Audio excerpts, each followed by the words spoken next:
Hi there, Chris here with an announcement video for you all. This one I just want to let you guys know that I have created some brand new fresh tip tutorials on the Satan Shard of the Void Dragon. Satan Shard of the Void Dragon? Something like that.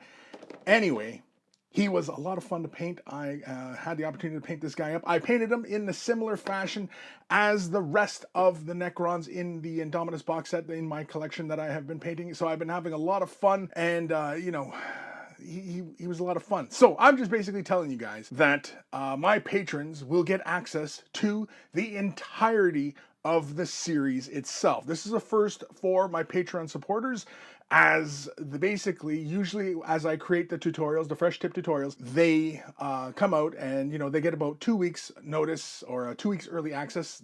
With this series, you're basically going to get a month ahead. If you want to see this whole series in its entirety, click the link in the description for a link to my Patreon.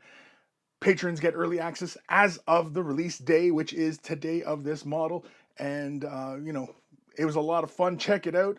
Huge thank you to all my patrons who currently support me. And, without them, these videos would not be possible and allow me to continue the work that I do. And if you're considering Patreon support, a huge thank you. I have a bunch of tiers with various perks associated with each tier, so check one out, whichever kind of speaks to you, as it were. But otherwise, yeah. So patrons will get early access to this series. It is going to be like a 7-part series. I might do an 8th, maybe, and it might be patron only. I don't know. We'll see, but it depends on what kind of mood I'm in. I don't know. But anywho, that's all I wanted to say. I want to thank you guys for tuning in, and take care of those brushes, and they will take care of you.